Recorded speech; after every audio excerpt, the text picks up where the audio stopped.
postre. Al ser el final de la comida, se trata de algo,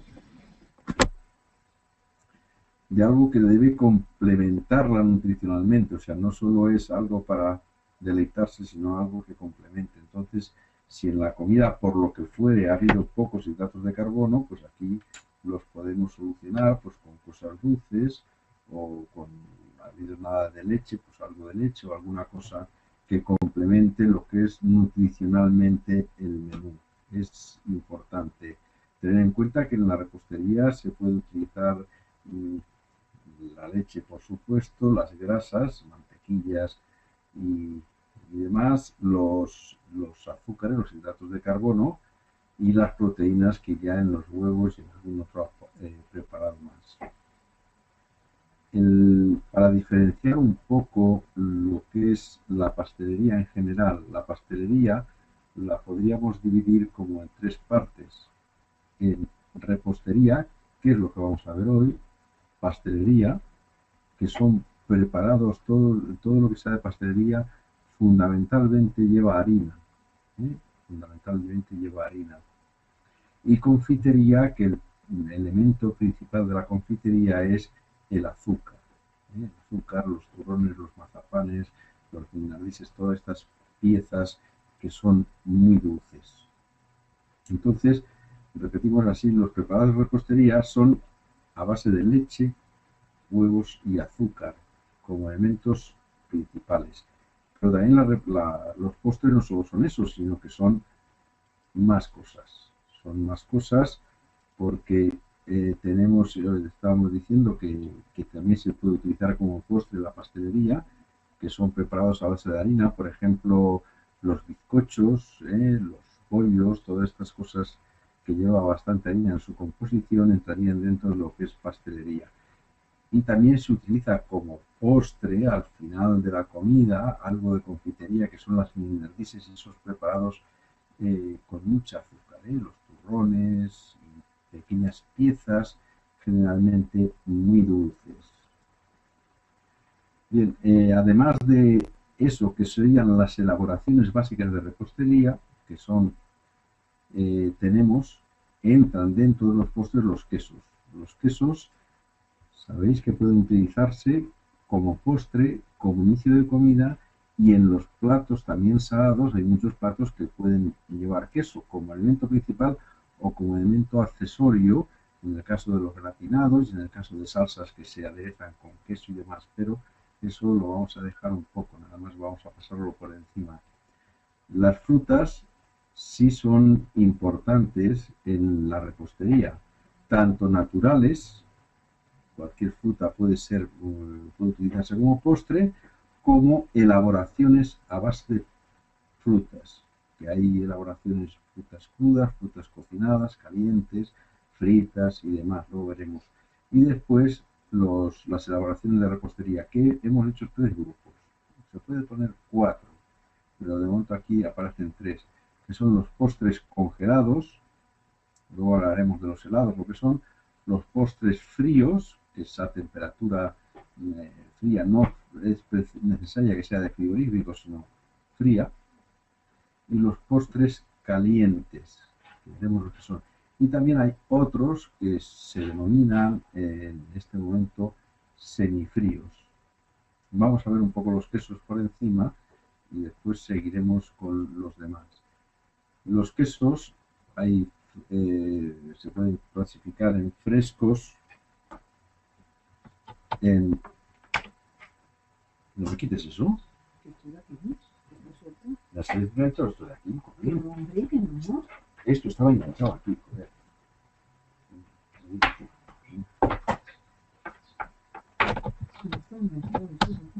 Vamos a ver, venga, seguimos. No, se me oye bien ahora, es que ha habido una desconexión del micro. ¿Se me oye? ¿Sí? Ahora sí te escuchamos, sí, sí. Bueno, Yo pues también te empezamos escucho, a Víctor. ver. A ver, un, dos, tres. Empezamos a ver si conseguimos que funcione. Venga, parece ser que ya hemos dado un botón aquí extraño que ha empezado a funcionar. Vamos a ver, vamos a empezar un poquito desde el principio, rápidamente. Sí, porque Está, estábamos en la 8, 9, 10. Hoy hablamos de la repostería un poco. Decíamos, empezaba diciendo que el postre, lo que se considera postre es lo que se ofrece al final de la comida. Tiene que ser algo que sorprenda y además tiene que ser acorde con el menú que le antecede. Tiene que ser, vaya, esto ¿me oís bien o no? Sí, pero un poquito abajo. Sube tu Bajo, volumen. ya lo he subido. Allá. A ver, ahora, sí. Decíamos que el menú es que oigo como eco, no sé por qué. Lenin, Voy a apagar mi micrófono. a ver, ahora parece que se oye bien. Bueno, decíamos que el postre tiene que ser acorde al menú que le precede, acorde también al comensal. Por ejemplo, aquí, por lo menos en España, cuando hay un banquete para mujeres, el postre se trata de que sea más grande y más ampuloso. Si fuese para hombres el banquete, se trataría de menos postre y más carne. Es el concepto que por lo menos aquí se juega. También el postre se entiende que se tiene que ser acorde a la época del año. Otra cosa que tenemos que tener en cuenta es la dificultad de servicio. Por ejemplo, el hacer un soufflé para un banquete sería muy complicado porque sería difícil conseguir que llegase subido todos. Un soufflé para 4, para 6 es factible, 4 o 6 piezas, pero para 100 ya sería muy complicado. También tenemos que tener en cuenta la temperatura de los platos que hemos servido. Vamos a ver lo que entendemos como repostería. Primero quería ver el concepto pastelería dulce es más amplio.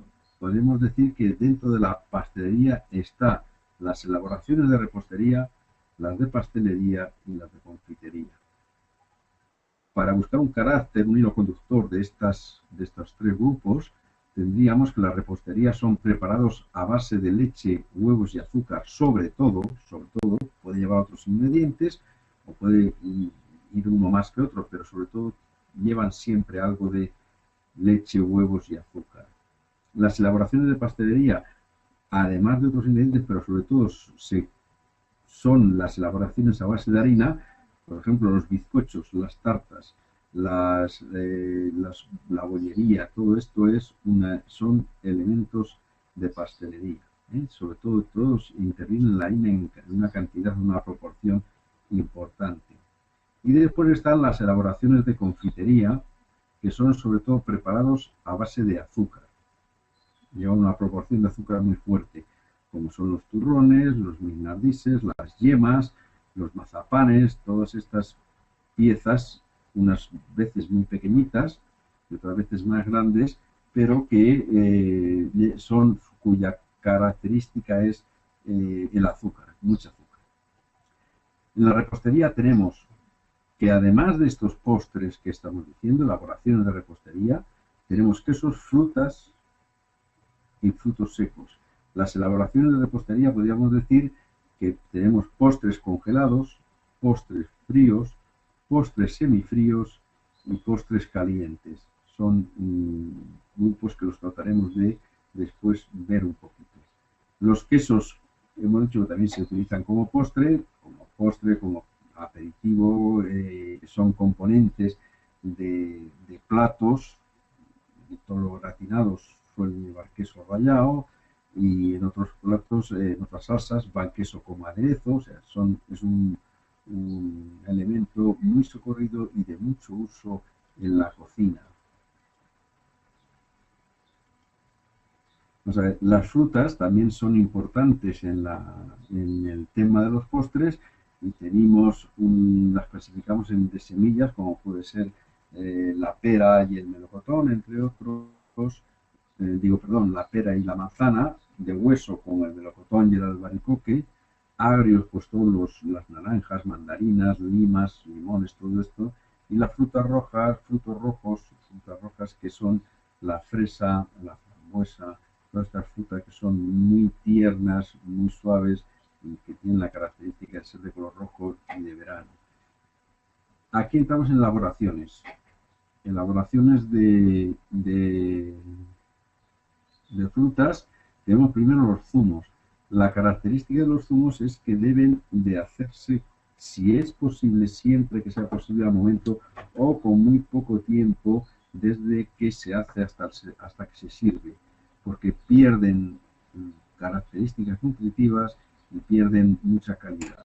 Es importante que el zumo sea recién hecho, recién exprimido. Hay zumos que tienen pulpa, como pueden ser los zumos de melocotón, los zumos de frutas carnosas, y otros que son más líquidos, como los de naranja.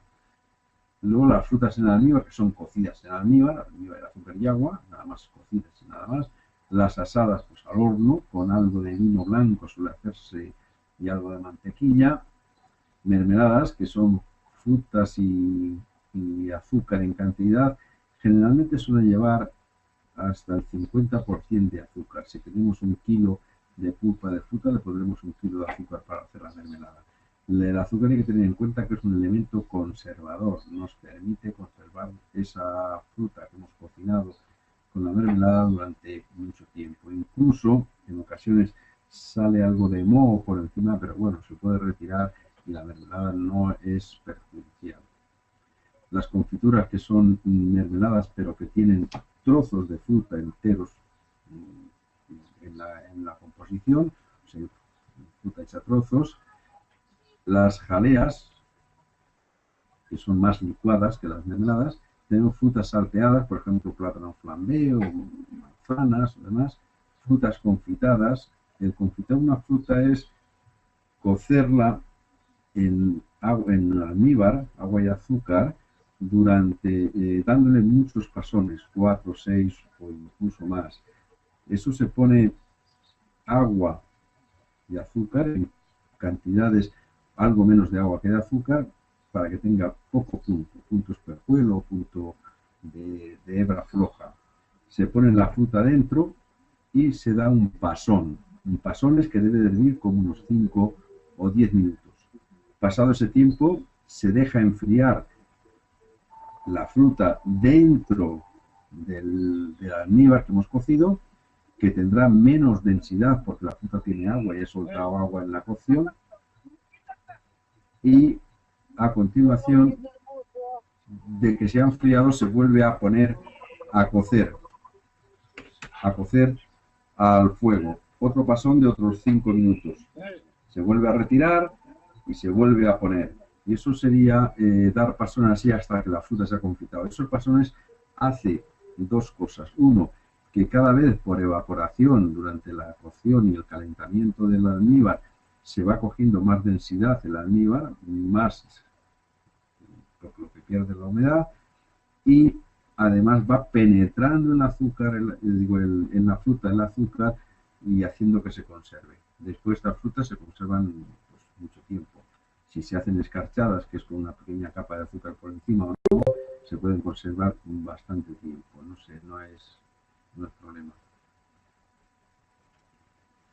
Los frutos secos, pues hay dulces y oleaginosos. Los dulces son los secos, carnosos, por ejemplo el melocotón, la ciruela, el dátil, los higos. Y los oleaginosos son los de semilla, como las almendras, avellanas, cacahuetes, etc. Después vamos a ver las elaboraciones de repostería, que hemos dicho que son a base de azúcar, huevos y leche. Y tenemos postres congelados, fríos, esponjosos, semifríos y calientes. Esos son la clasificación que tenemos de los postres de repostería. Vamos a ver los congelados. En los congelados tenemos el helado industrial, que es el helado que nos viene de fábrica en estas terrinas y que o bien se corta así en unos bloques alargados, o bien con una cuchara de helado se va sacando de estas recipientes para servirlo. Yo opino, por lo menos a mí no me gusta mucho el utilizar helados de este tipo. ¿Por qué? Pues porque un restaurante lo que hace es dar un valor añadido de su cocina, de sus elementos. Y si lo que damos es un helado que lo tienen todos los sitios, porque la fábrica abastece a todo el mundo lo mismo, pues entonces no tiene carácter de este restaurante. Es un postre común. Entonces yo prefiero, cuando tú vayas a tomar algún helado en algún restaurante, si lo hacen en el restaurante, sí lo quiero, y si no lo hacen, no lo quiero. No quiere decir que sea malo el industrial, pero prefiero que tenga el carácter hecho allí, nada más. Entonces tenemos de estos helados artesanos, de los que se hacen en el restaurante, tenemos dos grupos. Unos que se tienen que elaborar necesariamente con sorbetera, ahora veremos lo que es eso, y otros que se elaboran sin sorbetera. Los que se elaboran con sorbetera se prepara un líquido, el líquido puede ser a base de crema inglesa, que es leche, azúcar, huevos, yemas sobre todo, que no llega a hervir porque se cortarían las yemas, no lleva nada de harina y entonces si llega a hervir la leche se cortan las yemas y perdemos la crema.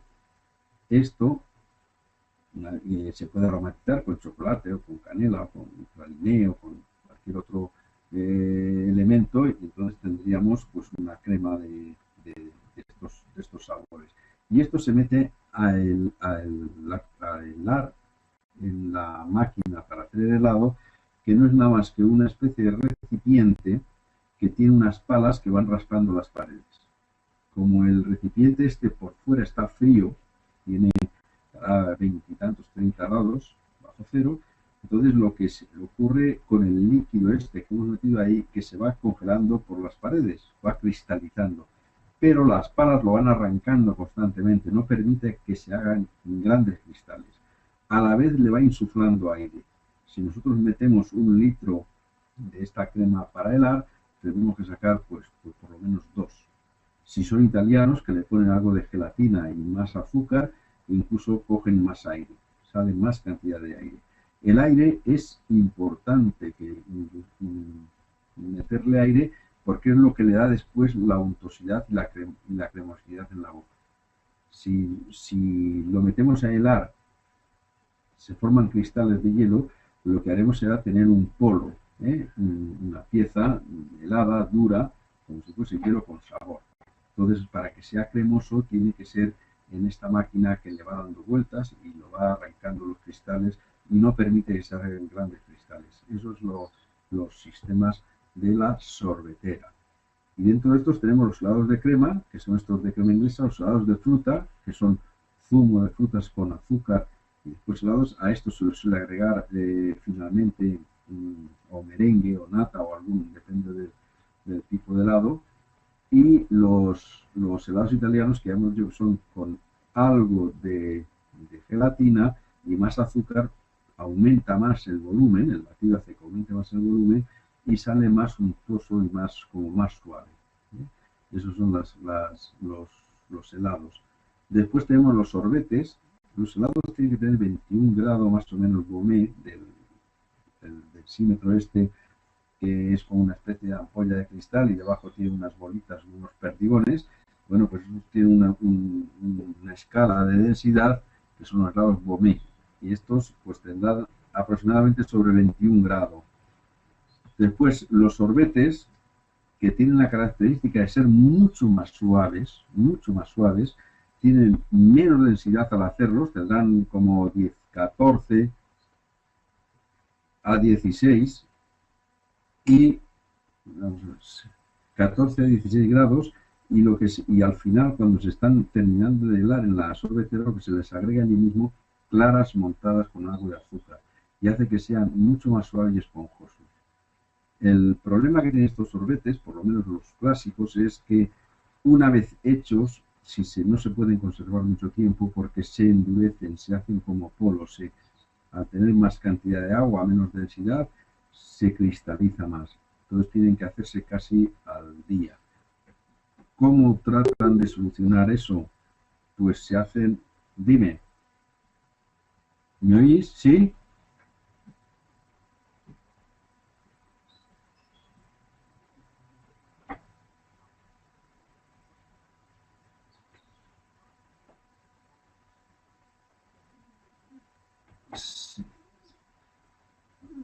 el tipo de cocciones depende un poco de la fruta. Si es calabaza, pues con 7 cocciones sería suficiente. Si es naranja, posiblemente le haga falta alguna más, 8 o 9. Se ve cuando se coge un trozo de fruta, una vez que está fría, se coge y se ve que ha entrado mucho, el azúcar dentro, que ya está, si lo dejamos escurrir, se queda casi, no duro, pero algo duro, por la cantidad de azúcar que ha cogido. ¿De acuerdo? Sí. Bien, los sorbetes los sorbetes decíamos que tienen menos cantidad menos densidad, o sea, más humedad, menos azúcar, y los granizados, que son los que se van haciendo trozos de hielo y trozos de líquido con sabor, que tienen incluso menos cantidad, a lo mejor tienen 10 o 12 grados Bómez. Y luego, para los restaurantes, es quizás más interesante los helados sin sorbetera, los que se llaman biscuits. Biscuit, que es un helado que se hace de la siguiente manera. La composición es yemas, azúcar y agua, o sea, un almíbar y nata, más el aroma que le queramos dar. Puede ser de café, puede ser de chocolate, o puede ser de praliné, o puede ser de otro aroma que le agreguemos. Pero la composición básica es almíbar, que es azúcar y agua, punto de hebra, yemas de huevo y nata. ¿Cómo se hace esto? Pues en como no tenemos sorbetera para inyectarle aire, lo tenemos que meter nosotros antes de enfriar. Entonces lo primero que hay que hacer es hacer el almíbar, y así como está caliente, lo vertemos sobre las yemas y se montan. Se montan para que cojan aire y tienen que aumentar por lo menos 3 partes más de su volumen inicial. Se baten mejor, cogen mejor el aire al calor, y cuando se ha montado las yemas, el azúcar y el almíbar, que ya tenemos montado, estará caliente, lo seguimos batiendo, pero al baño María frío, para que se enfríe. Y cuando ya está frío, le mezclamos, frío nada más, mezclamos la nata montada, que es lo que le da más aire. Esa mezcla se tiene que hacer con cuidado y a continuación se tiene que meter en moldes y a congelar. Tendrá que estar congelando en el congelador, pues por lo menos 6, 8 o 10 horas, por lo menos de ahí hacia arriba. Es mejor que esté 24 horas de un día para otro, porque estarán más sólidos, más cuajados.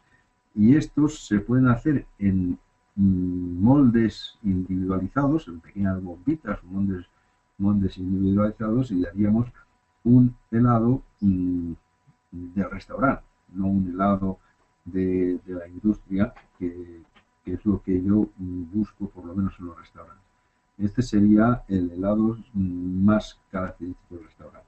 Después, las bombas heladas y las tartas heladas son elaboraciones a base de estos helados que hemos dicho, bien sea del biscuit o bien sea de los de crema o de los de fruta.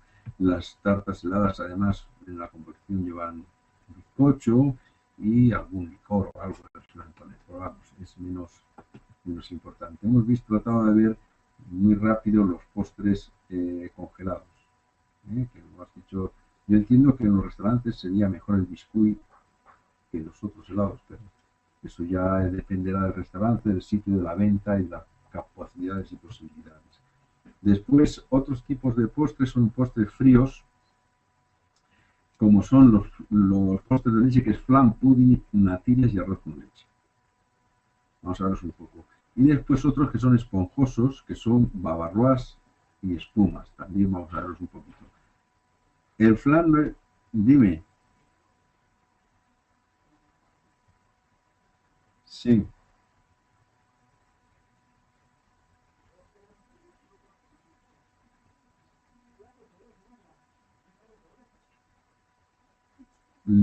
Todos los helados, si se van a comercializar, sobre todo fuera del establecimiento, tienen que tener un permiso especial, porque los helados tienen un problema, sobre todo estos que se hacen con crema, con yemas, o sea, con huevo, pues el problema de la salmonelosis, el problema de la contaminación puede ser importante. Entonces, todos estos helados están sometidos a un control muy riguroso por parte de sanidad. Si haces helados en tu casa, tú te tienes que responsabilizar para venderlo tú, no para venderlo tú en tu restaurante, no hace falta permiso especial, pero sí tienes que tener un cuidado muy, controlar muy bien cómo lo haces. Yo no sé de problemas que haya habido de contaminaciones o de intoxicaciones por los helados hechos en restaurante. Y luego estos, vamos, no conozco de estas cosas, pero puede haberlo. O sea, que eso hay que tener mucho cuidado con ello. Y yo creo que no hace falta permiso especial para elaborarlos, para venderlos tú. Si lo vas a vender a otra tienda o a otro restaurante que los venda, eso sería otra cuestión. ¿Eh? Pero vamos, yo he hecho muchas veces en restaurantes que he estado, hechos el helado este biscuit, que decíamos biscuit praliné con almendras o con avellanas y demás, y nunca ha habido ningún problema y no ha habido ninguna historia de este tipo que me pregunta. Pero de todas formas, si lo vas a vender fuera, sí que tienen que ser controlados por sanidad. No puede ser que tú hagas y lo vendas. Vamos a ver, estábamos con el flan. El flan es leche, huevos y azúcar. El flan tiene que tener unas características. Hervir la leche, cuando está hirviendo se mezcla, se vierte sobre los huevos y azúcar, no se bate, sino simplemente se mezcla con la varilla, se cuela y se ponen los moldes que normalmente en la parte inferior estará azúcar, caramelo, pero caramelo no rubio, más que rubio, tostado, que amargue un poco. A mí por lo menos me gusta que amargue un poquito el caramelo este. Y se cuaja al baño María. Si el agua del baño María hierve, llega a hervir, sube la temperatura del flan, sube en exceso y le salen unos pequeños agujeros, ojos, en las paredes del flan. Esto es un defecto. No es una virtud, es un defecto. Lo que ocurre es que, dado que estos flanes se hacen industrialmente, y industrialmente hacen dos tipos, los que le llaman de huevo y los que no le llaman flanes sin ser de huevo. Los flanes que son sin ser de huevo son hechos o cuajados con agar y no llevan huevos. Llevan colorante, llevan agar, llevan saborizadores y llevan, pues no sé, otros elementos. Y los de huevo, pues son estos que hemos dicho, leche, huevos y azúcar. Pero para que se diferencie la gente con facilidad, lo que hacen es que estos flanes de huevo los hace que hiervan un poco el agua en el horno para que les hagan estos agujeros y la gente identifique el flan que tiene estos agujeros, estos ojos, es de huevo y el que no. Bueno, pues no. El flan debe de ser sin ojos, de huevo, pero sin ojos. Y es el flan bueno, el flan que vibra al moverlo y es el flan que se deshace en la boca. Ese es el flan, y además yo lo considero como uno de los mejores postres, pero tiene que estar bien hecho. El agua del baño María no puede hervir y cuando está cuajado, pues se retira, se deja enfriar y después se desmolda y se sirve con nata, sin nata, con frutas de una manera o de otra, como se quiera decorar o hacer, o sea, porque admite todo tipo de complementos, pero es el flan de huevo, pero sin ojos. El pudding es lo mismo, pero que además se le agrega a este líquido de flan, pues algunas frutas escarchadas o frutas confitadas, se le agrega algo de masa, por ejemplo, pues magdalena o bizcocho o incluso pan en algunos sitios le suelen poner, y entonces es un flan pues que más barato, que rinde más y está bueno, pero vamos, considero que el flan es importante. Las natillas es leche, huevos y azúcar y algo de maicena o de harina. ¿Qué pasa? La crema inglesa es leche, huevos y azúcar, nada más, o yemas, huevos y yemas o yemas nada más. Y las natillas llevan algo de maicena. Al poner esta mezcla a hervir, si no lleva maicena se corta, necesariamente se corta. Y si lleva maicena, suficiente maicena, no se corta. La maicena no deja que se corte, que se separen las yemas de la leche. Y entonces se crean las nacillas. No deben de ser muy espesas, deben de ser suaves y se acompañan pues de algún bizcocho o de algo así. Y después el arroz con leche, hay muchas versiones de arroz con leche ahí, pero vamos, yo considero que las características del arroz con leche es las cantidades tienen que ser las oportunas. Vamos a ver, para un litro de leche conviene que sea entera, que tenga su grasa, no ser semidesnatada ni desnatada ni nada de eso, sino leche entera, como 200 gramos de azúcar. El azúcar, pues hay quien le gustará un poco más dulce, pues le pondría 250, pero vamos, tampoco hace falta mucha más. Y de arroz, unos 120 o 125 gramos por litro de leche, para que después resulte cremoso. Y la forma de cocinarlo es, primero es hervir, blanquear el arroz en agua, lleva un minuto, se escurre, se lava al grifo y en el chino para quitarle fécula y demás, y ese arroz se pone a hervir en la leche sin azúcar. La leche puede estar aromatizada con canela, con piel de limón, pero sin azúcar.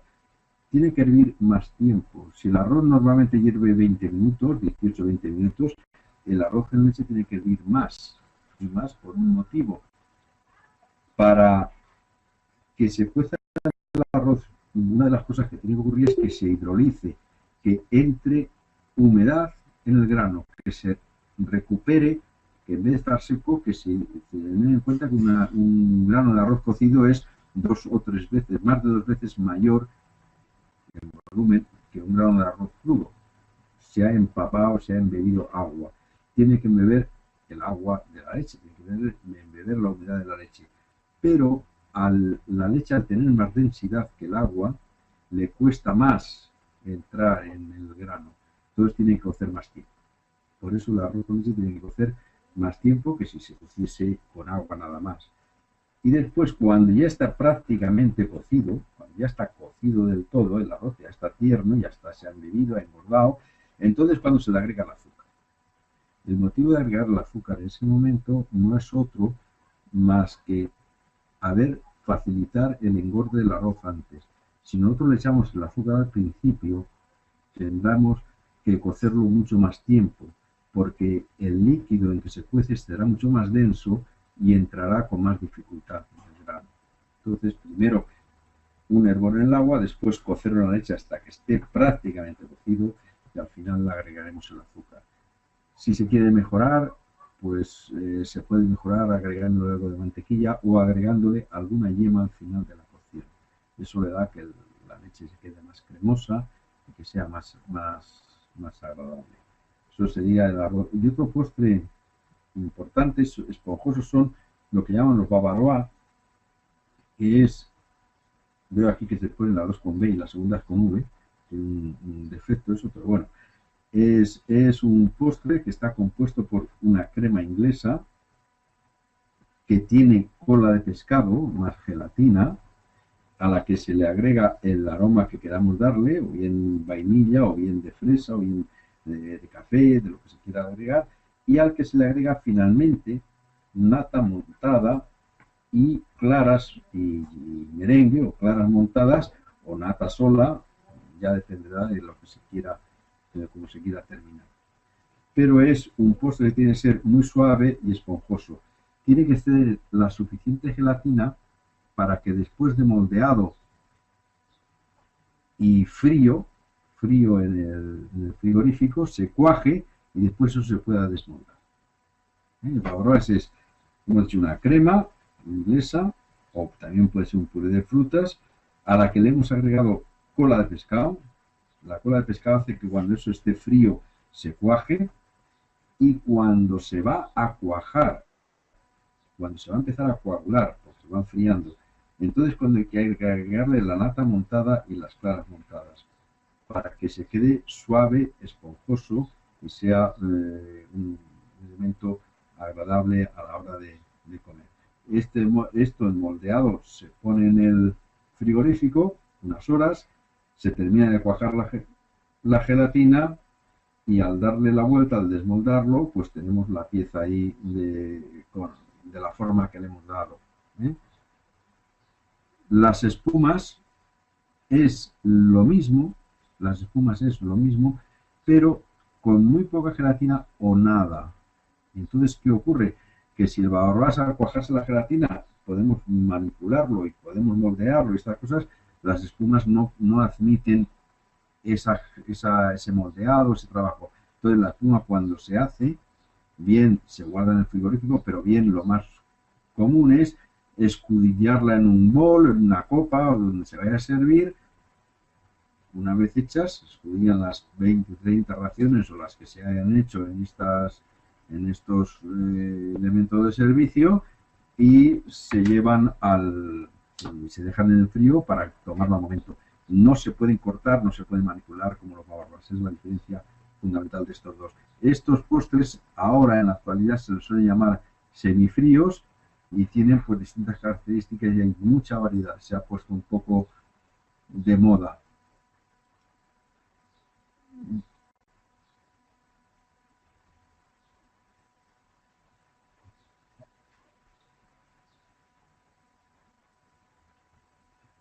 Yo aquí en España siempre se hace el arroz redondo, o sea, no de grano largo, el más corto. El más corto, vamos a ver, la diferencia de estos dos arroces, sobre todo, yo la entiendo así, es que el arroz de grano largo aguanta, se pasa menos. O sea, una vez que está cocido, aguanta más tiempo sin pasarse. Y el arroz redondo, cuando se ha cocido, si se tiene alguna humedad, sigue absorbiendo humedad y se pasa más. Y se queda más pastoso, se queda más desagradable a la hora de comer. O sea, esa es la diferencia. Pero también el arroz redondo tiene la característica de que como absorbe más el líquido de cocción, después tiene más sabores del líquido que lo hemos cocido, más sabores de la leche, del azúcar y demás, y de la cáscara de limón y estas cosas que le hemos puesto. Y el arroz de grano largo, que es distinto, pues tiene la característica de que se pasa menos. Entonces, yo a veces lo discutimos eso aquí en las paellas, que dicen, es que de este grano esta no se pasa, esta no se pasa. Y digo, no hay que discutir mucho, hay que ver la paella. Si voy a hacer una paella y la hago al momento, que es como se debe de hacer. La paella se encarga para 4 personas, para 6, para 10, para los que sean, y en ese momento se hace, se cocina y se cuece, y cuando está, se sirve. Entonces tendrá que ser, es mejor, no tendrá que ser, es mejor la de un redondo, porque justo que esté cocido se va a consumir, y entonces está mejor. Si yo voy a hacer una paella que tengo que hacer, pues para muchísima gente, estas paellas que se hacen enormes para 1000 personas, en un cacharro muy grande y tal, yo pondría grano largo. ¿Por qué? Pues porque ese no se pasa. Y si tiene que estar, como es mucho tiempo, mucho problema de cocción, o sea, es otra historia, otra elaboración distinta, pues esa me permitiría servirlo más tiempo en mejores condiciones que si fuese de grano redondo. Yo, a mí me gusta más para cocinar el arroz redondo, más de grano corto. El otro es, pues para, si yo tengo que hacer una guarnición, un arroz pilaf, que tengo que tener durante el servicio 1 hora o 2 horas el arroz preparado, pues utilizaría de grano largo, pues porque no se me pasa. Y el otro se va a pasar. Entonces hay que utilizar el arroz dependiendo la finalidad. Para el arroz con leche yo entiendo mejor redondo. Pero bueno, también habrá quien lo ve al revés, eso dependerá de la forma, pero aquí siempre se ha utilizado redondo. De hecho, aquí en España hace años no había arroz de grano largo, era muy escaso, se veía pero muy poco, era todo el arroz que se coge aquí en la Albufera y en Sevilla y todas estas zonas arroceras que tenemos, que suele ser de grano corto, grano redondo. Luego hay distintos tipos, está el bomba, el sol, no sé, distintos variedades de arroz, pero para los guisos tal como los entendemos aquí, las paellas, y para el arroz con leche mejor el redondo. Ahora, para guarniciones largas que tienen que estar bastante tiempo el arroz aguantando, pues sería mejor este otro. Yo pienso que por ahí en Ecuador y por ahí que el arroz se utiliza muchísimo, más que aquí, porque en vez de pan se toma arroz, las cosas se toman con arroz, y además tenéis incluso más experiencia en la cocción de ese tipo de arroz que se tiene aquí, pues porque lo utilicé todos los días, eso es un grado que hay que entender, pero yo ahí creo que utilicéis bastante más el corto, el redondo, que el de grano largo. Vamos a ver, hemos visto los postres fríos, vamos a ver un poco los postres calientes. Los postres calientes hay unos cuantos que son fritos. Ahora, aquí en España, por comodidad, los postres estos fritos se sirven fríos, pero yo entiendo que eso es un pequeño defecto. Deberían de servirse calientes. Los fritos suelen ser calientes, o por lo menos templados, más tirando a caliente que a frío. Tenemos los buñuelos de fruta, que no son más que frutas, por ejemplo, de manzana, es el más típico. Rodajas de manzana que se han macerado un poco con algún licor y con algo de azúcar, canela o sin canela, eso ya es los aromas los que se quieran, que se pasan por pasta orlí y se fríen. Y después con un poco de azúcar glass se sirven, nada más. Estos buñuelos están buenos, pero yo entiendo que es mejor caliente que frío. Lo que van a caliente para hacerlos al momento también es una puñeta en un restaurante, pero la característica es de caliente.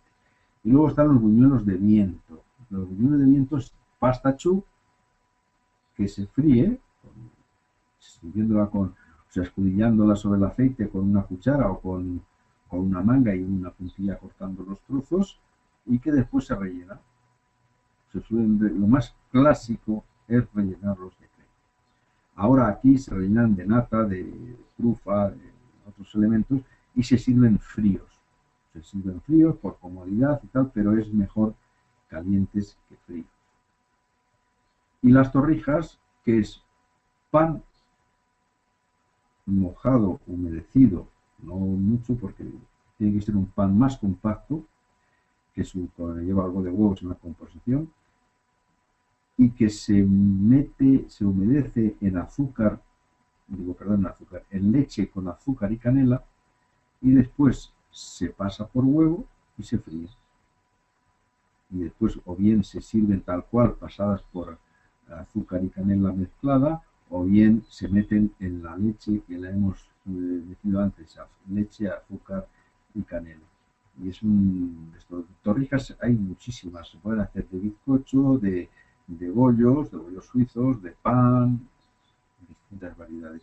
Es un postre de aquí por lo menos es típico de Semana Santa.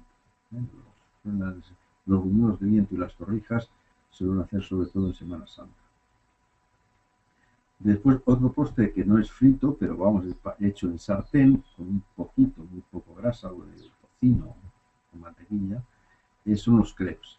Los crepes que son, aquí en España los crepes siempre se han hecho, no se han llamado crepes, se han llamado filloas, filloa es hoja, que se siguen llamando filloas en Galicia y en toda la parte del norte, Asturias y demás. Y bueno, se pueden terminar de muchas maneras, rellenos con mermeladas, cocidos después en un poco de un almíbar, con licores y con zumo de limón y zumo de naranja, o sea, son tener distintas terminaciones, pero son unas obleas que se hacen en sartén y que después se terminan de alguna otra manera. Y después los postres de horno, que son calientes, son los soufflés y lo que se llaman las tortillas, la tortilla vasca. ¿Qué es un soufflé? Un soufflé es una mezcla, como un bizcocho, es bastante, no es un bizcocho, pero es parecido a un bizcocho, pero que tiene la característica de tener algo más de crema, de yemas, crema pastelera, y que una vez hecho, una vez cocinado, no aguanta. ¿Por qué? Porque si el bizcocho le ponemos en la composición es huevos, azúcar y harina, batido y demás, entonces eso en el horno sube y después la harina y los huevos al coagularse por el calor mantienen esa subida, o sea, se quedan con ese tomo de bizcocho que después se puede cortar y manipular. El soufflé es mucho más suave, tiene mucha menos harina en su composición y entonces tiene la característica de que una vez que ha subido, si se deja enfriar o se da un golpe, se baja enseguida. Esa es la característica del soufflé. Para que sea bueno, tiene que ser muy suave, pero tiene que tomarse justo salir del horno para que sea muy agradable. Luego las paredes del molde del tarro donde se cocina el soufflé tienen que estar muy engrasadas con mantequilla y con azúcar para que la grasa al calentarse facilite más la subida de ese soufflé y además el azúcar después se carameliza un poco con la grasa y le da también un carácter y un sabor un poco especial. Suelen ser aromáticos. Yo creo que el licor que mejor le va al soufflé es el Grand Marnier. Y este le va mejor porque pierde menos el aroma con el calor. Si le echamos curazao pierde más el aroma, está bueno, pero pierde más aroma. El Grand Marnier aguanta más el aroma de este licor que de otros licores. Pero bueno, de cualquier licor podría valer, ¿eh?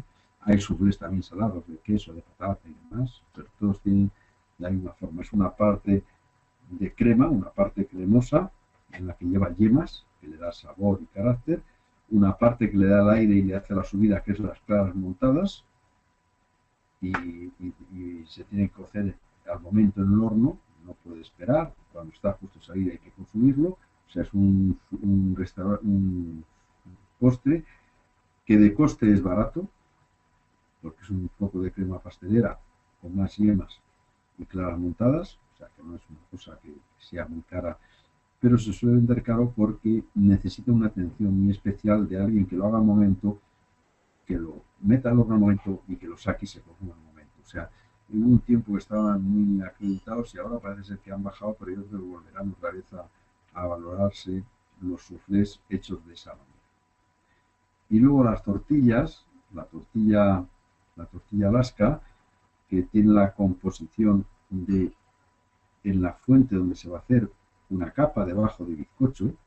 El bizcocho, además de ser un componente pues agradable y tal para tomar y demás, y ser una parte del postre, tiene también la de ser aislante, porque pasa menos el calor. Encima de ese bizcocho se pone un bloque de helado y encima del helado, cubriéndolo por todas las partes, merengue. Merengue sucio, claras montadas con azúcar. Se decora un poco de azúcar, glas por encima y al horno. Al horno tiene que ser un horno fuerte, que tenga flama, que tenga techo, que sea fuerte. Se mete en el horno y enseguida la clara se cuaja, o sea, el merengue se tuesta, se dora un poquito por arriba y a continuación se tiene que servir. Y al servir, lo normal en el comedor es flambearlo con algún licor. Le echamos un poco de coñac o de otro licor, le hacemos que arda y en el comedor se ve que está ardiendo este postre. Por supuesto, al estar ardiendo y haber salido del horno, está tostado, está caliente.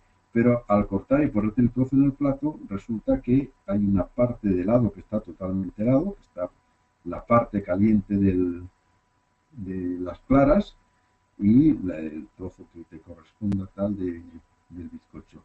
Es una especie de caliente y frío y tal, aromático y tal, que pues bueno, pues es unas sensaciones agradables. Esas son las tortillas que habrá con distintos helados y con distintas características. Hay algunos que le ponen frutas confitadas por encima, otros no por encima, sino entre el helado y el merengue y demás.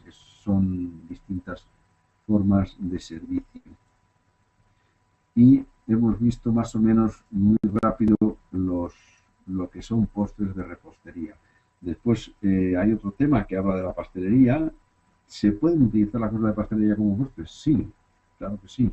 pero lo que es repostería de cocina son estos elementos, estas cosas que hemos visto, ¿eh?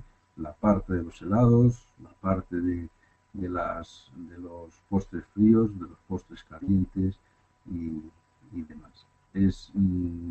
Yo creo que hubo un tiempo, por lo menos aquí en España, que los restaurantes empezaron a dejar de hacer los postres. Los encarga una pastelería y bueno, pues se evitan trabajos, se evitan mano de obra, se evitan personal, o sea que es un sistema. Yo creo que la característica del restaurante es de darle un valor añadido a mi menú, un valor añadido a mi menú, que me diferencia un poco del restaurante de al lado de los demás. Y entonces, si yo encargo los postres a una pastelería y los otros restaurantes también, pues ocurre lo mismo que los helados.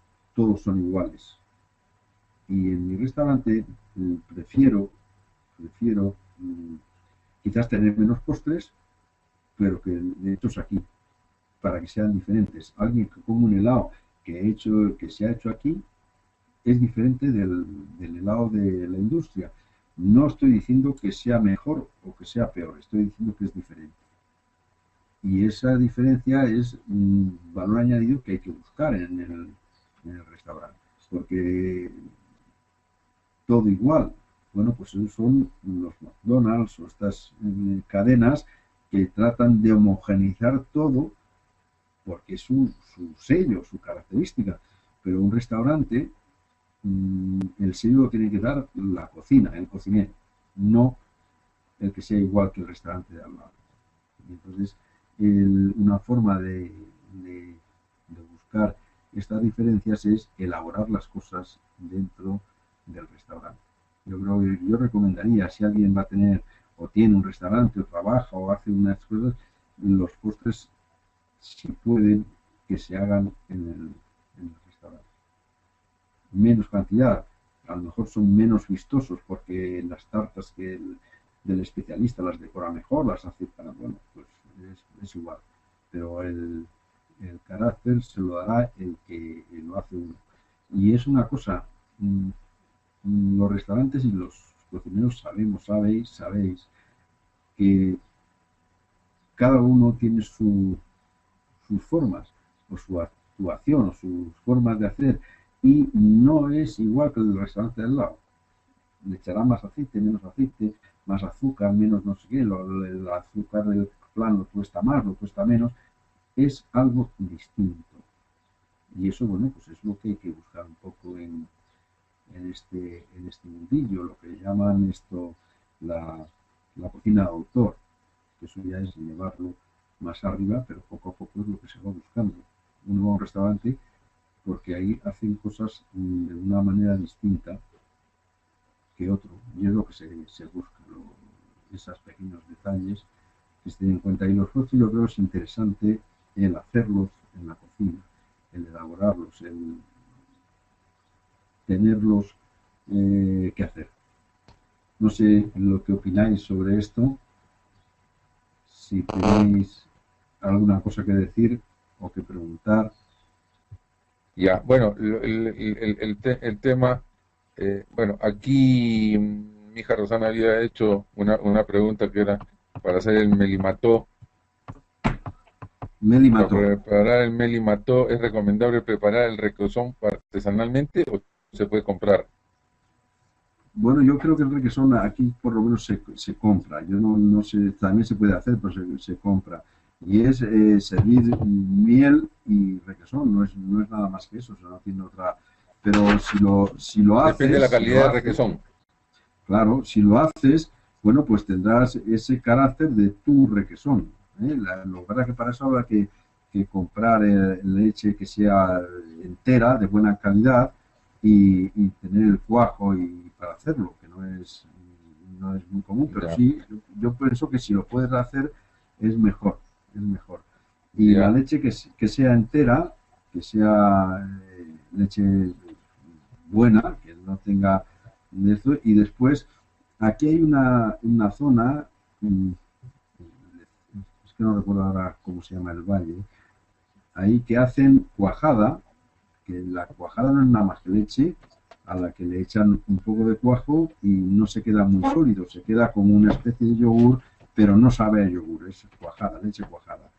Y la hacen de la siguiente manera: ponen la leche a calentar, pero no la calientan, bueno, la ponen a calentar un poco al fuego, pero para que le dé un sabor distinto, ponen piedras muy calientes, piedras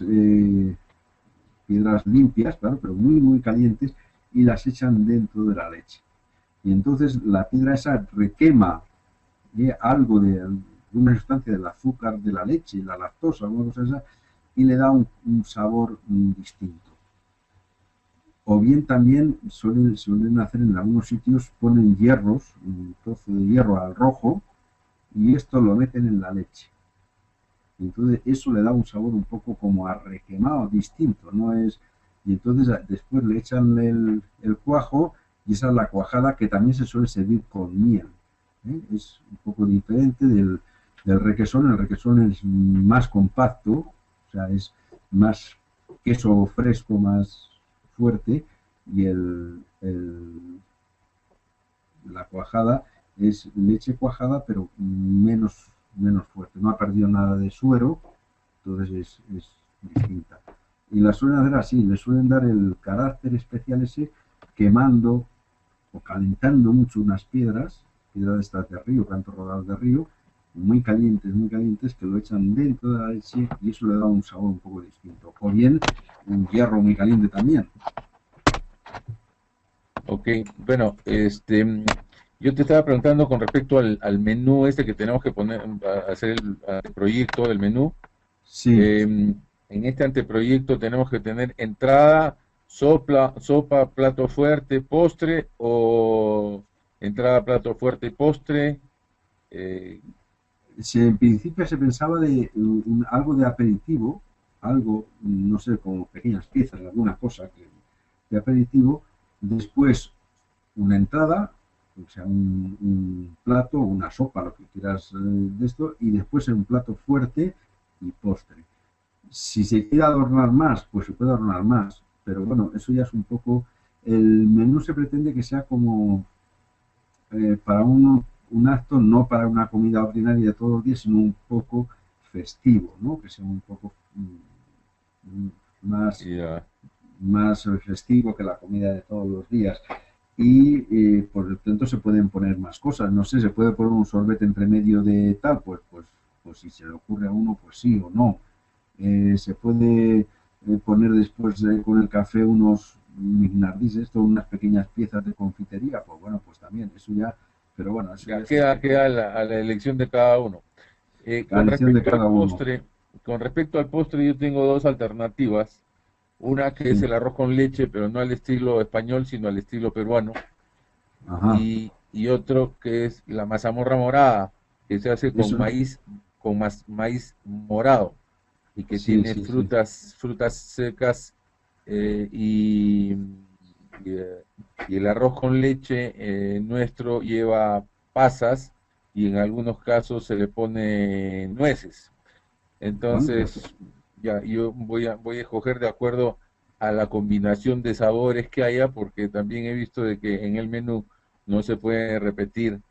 Si tengo alguna entrada, digamos, que tiene papa, no puedo acompañar la carne con papa, hombre, sino tendré que buscar de acompañarla con vegetales o demás. exactamente, se pretende que un menú pues no se repitan las cosas. Vamos a ver, un ejemplo simple. Si yo voy a poner de primer plato algo a base de leche, que lleve como elemento, no un elemento en pequeña cantidad, sino que tenga bastante cantidad de leche, como puede ser un veruté o una cosa de esas, después no poner arroz con leche, porque estamos Claro, poniendo sino arroz una con leche, mazamorra morada, no sé, algo que no se algo que no repita. sea leche. Ya, Exactamente, algo que no sea leche, porque estamos ya. repitiendo un poco las cosas, y también se pretende, para que sea más armonioso, pues que no se repitan los colores, que no se repitan las salsas. Y después, otra de las condicionantes que se ha puesto en el menú es que sea factible, sea factible de hacerlo después para 100 personas. Claro, Porque hay cosas que son muy fáciles de servir en un restaurante para 4 personas o para 6, porque, bueno, las características del plato es así. Pero hay otras cosas que son complicadas de hacer para 100 personas. Por ejemplo, ya, una cosa muy simple que se me ocurre ahora. Si yo quiero hacer una tortilla natural de huevos, huevo batir una tortilla, de, nada más huevo. Es por poner un ejemplo, no es que haya que hacer eso. ya, Para dos o para tres, pues sí se puede poner, porque se hacen un minuto cada una y tal, está bien. Si yo tengo que claro. hacer tortilla de ese tipo para 100, es una Necesitas 100 complicación. minutos. Necesitas mucho, ¿no? Y lo que pasa, lo que ocurre es que la tortilla, al llegar a la mesa a comer, habrá algunas que Fría. estarán recién hechas y otras llevarán una hora Claro, hechas. pues, Y entonces claro, eso claro. No es factible, o sea, no es Ya, correcto o sea, ponerlo en el menú. esa es una parte importante, ¿no? O sea, que hay que ser práctico y orientar para como 4 o 6 y que sea reproducible para Ahora, 100 personas fácilmente. sea factible de hacerlo en un banquete para 100 personas, que no cree grandes problemas. Es como una especie de pega para la hora de hacer el menú. Yo te pregunto una cosa, Dime. si tú estuvieras aquí y el menú este no te lo vas a servir en el almuerzo, sino en la noche, ¿tú te comerías un ceviche limeño Pues yo no sé, de pescado crudo solo cocinado con limón? ya, ¿O, sí, o pescado preferirías crudo. comértelo en el almuerzo? Pues yo no sé, pero yo pienso que quizás sea mejor para el almuerzo que para la cena, eso. El pescado crudo, quizás sea mejor para el almuerzo que para la cena. Ya, A la cena sería más fácil de digerir, entiendo, el pescado cocinado, ¿no? El pescado cocinado. cocido de alguna Ya, manera. entonces también para la hora de que presentemos, porque tenemos que elaborar esto para 4 o 6 que a la Sí, finales se convierten en el jurado, sí. uno según lo que haga establecerá si lo hace para el almuerzo o para la cena. Entiendo que sí. Si tú pones el menú pondrás menú de De cena o almuerzo. de almuerzo o de lo que sea, de lo que hayas pensado, en el momento que lo vayas a consumir, a hacer, a comer. Y elaborarlo así, porque también hay que tener en cuenta la hora del servicio y tal, y los hábitos y demás, pues para poner unas cosas u otras. ¿Eh? Y Ya, después tratar de buscar en los menús, en las fiestas, en un menú de fiesta, eh, la parte prima, sobre todo la parte gastronómica, la parte nutricional, porque la fiesta es un exceso. Y la fiesta, pues, pues se come demasiadas proteínas, demasiado hidrato de carbono, demasiado alcohol, demasiado todo, porque es fiesta. Entonces, ahí prima las características de fiesta, las características gastronómicas sobre todo. Si fuese un menú, vamos a poner, de una residencia de gente que va a comer todos los días allí, pues tendría que primar la parte nutricional. Porque si no le puedes dar...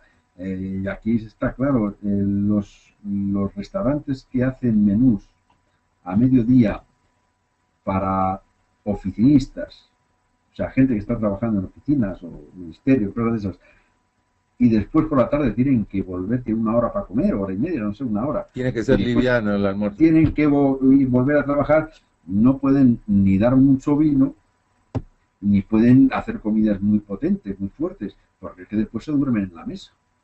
Es que no Claro, puede ser. Entonces, el menú tiene que ser acorde al momento, a la situación, a la fiesta, a la no fiesta, al a todo el trabajo, contexto. a todas las cosas que se van a hacer, a las personas que lo van a tomar. Yo antes lo he comentado con esto de los postres. Si van a ser, voy a hacer un menú en el que va a haber 4 mujeres o 6 mujeres o mujeres, pues yo Sí. posiblemente primase en ese menú el postre sobre Claro, el de plato acuerdo porque te fuerte. he escuchado así. Bueno, ¿Eh? yo también O sea, repetiría el postre. ¿por qué? Porque el menú es para que se divierta la gente, no para que se sienta mal. Claro. Y hay que tratar de buscar todos esos. todos esos detalles un poco. Entonces, si alguien va a hacer un menú para situaciones muy específicas, pues bueno, pues puede ponerlo. El menú es para este momento, para este tal, para este comensal, para no sé qué. No es lo mismo un menú para niños que un menú para personas mayores. No puede ser igual. Ok, bueno, No sé si... perfecto, te agradezco mucho y ya te voy a mandar mi menú para que me des mis recomendaciones. Vale, cuando queráis, aquí estoy dispuesto. Ok, De hermano, te acuerdo. agradezco, un abrazo, hasta la próxima. Venga, igualmente, hasta la próxima. Gracias.